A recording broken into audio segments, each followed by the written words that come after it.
गिरिडीह के प्रसिद्ध लेखक डॉक्टर छोटू प्रसाद चंद्रप्रभ के उपन्यास प्रेम ना बाड़ी उपजे का लोकार्पण रविवार को समारोह पूर्वक हुआ। ये कार्यक्रम डॉक्टर छोटू प्रसाद के अशोकनगर बरगंडा स्थित आवास पर ही हुआ।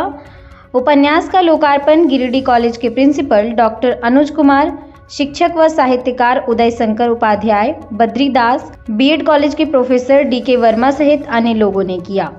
इस मौके पर बोलते हुए उपन्यास के लेखक डॉक्टर छोटू प्रसाद ने बताया कि ये उपन्यास प्रेम की उस पवित्र भावना पर आधारित है जो उम्र, ओहदा, जाति पाति इन सब से परे है। कार्यक्रम के मुख्य अतिथि गिरिडीह कॉलेज के प्रिंसिपल डॉक्टर अनुज कुमार ने उपन्यास के लेखक की सराहना करते हुए कहा कि डॉक्टर छोटू प्रसाद अनवरत साहित्य सृजन में लगे रहते हैं, जो काबिले तारीफ है। उन्होंने उपन्यास प्रेम ना बाड़ी उपजे की भी तारीफ की। इस अवसर पर प्रोफेसर डीके वर्मा, प्रदीप गुप्ता, रितेश सराक, प्रभाकर कुमार, आलोक रंजन, संजय कुमार सहित अन्य कई वक्ताओं ने भी अपने विचार रखे।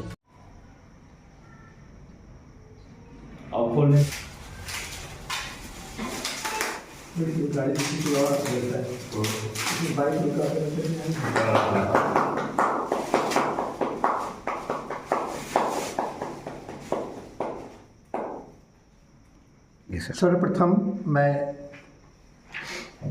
इस पुस्तक के रचनाकार डॉक्टर छोटू प्रसाद जी को बहुत धन्यवाद देता हूँ कि इस गिरिडीह शहर में साहित्य का बीज वपन के साथ साथ उसे अंकुरित करने, पल्लवित करने का बीड़ा उठाया है। हम सभी साहित्य प्रेमी हैं, लेकिन साहित्य के प्रेमी होते भी उससे इतर होते जा रहे हैं।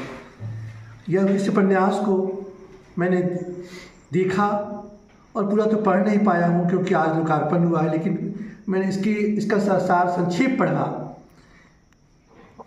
शीर्षक से यह स्पष्ट होता है कि यह प्रेम पर आधारित उपन्यास है। शीर्षक के संबंध में बैरेट ने कहा है कि शीर्षक में वह चुंबकीय शक्ति होनी चाहिए जो पाठक को अपनी ओर आकर्षित कर ले, जो इस पुस्तक में हम देखते हैं। जिस दृष्टि से कि इसका एक सफल शीर्षक है, क्योंकि प्रेम मानवीय संवेदना का एक ऐसा भाव है, ऐसा तत्व है कि वह हर एक सजीव में विद्यमान है। वह कोई प्रकट करता है, कोई प्रकट नहीं कर सकता है। इस उपन्यास में उपन्यास पर आता हूँ कि इस उपन्यास में एक शिष्य, एक गुरु और एक शिष्या में प्रेम का बीज अंकुरित होता है। नहीं चाहते हुए भी यह दोनों का प्रेम प्रगाढ़ हो जाता है। दोनों की उम्र में कोई खास फर्क नहीं होता है, इसलिए प्रेम तत्व का अंकुरित होना स्वाभाविक है। यह प्रेम धीरे धीरे, जो मैंने अभी कहा कि बीज वपन हुआ इस प्रेम का गुरु और शिष्या के बीच, और धीरे धीरे प्रेम एक वट वृक्ष का रूप धारण कर लिया। और उसी प्रेम की परिणति थी कि गुरु अविवाहित रह जाता है। और बेरोजगारी, जो अभी छोटू प्रसाद सर ने कहा कि बेरोजगारी का दंश जो प्रेमिका शिष्या का जो पति होता है वह बेरोजगार होता है, वह बेरोजगारी के कारण वह गायब हो कह सकते कि वह आत्महत्या कर लेता है। वह आत्महत्या समाज के सामने दिखता नहीं है, वह लुप्त हो जाता है। लेकिन अनजाने में वह जाकर के अपने जो लुप्त होने के पूर्व वह जाकर के गुरु के पास कुछ पैसे देकर आता जाता है कि आप जाकर के मेरी पत्नी को दे दीजिएगा। 2 माह 6 माह तक इंतज़ार करती है उसकी पत्नी, पर उसकी एक छोटी सी बच्ची है, वह राह देखती है। बहुत ही दर्दनाक, बहुत ही उस बच्ची के वार्तालाप को मैं देख करके मैं काफ़ी मर्माहत हो गया।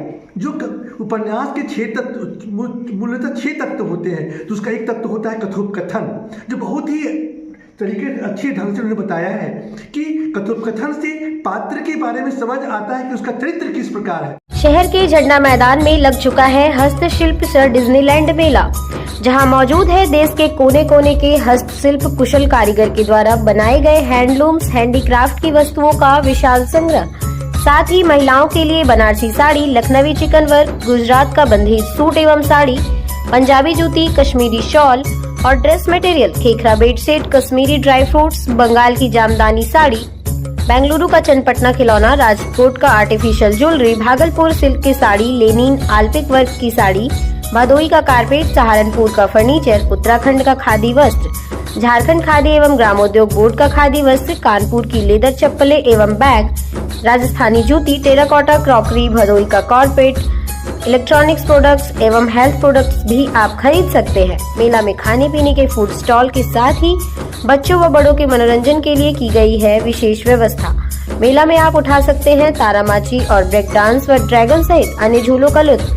समय सुबह 11 बजे से रात 10 बजे तक, तो फिर देर किस बात की है। आइए आप अपने परिवार के साथ और उठाइए हस्तशिल्प सर डिज्नीलैंड मेला का आनंद।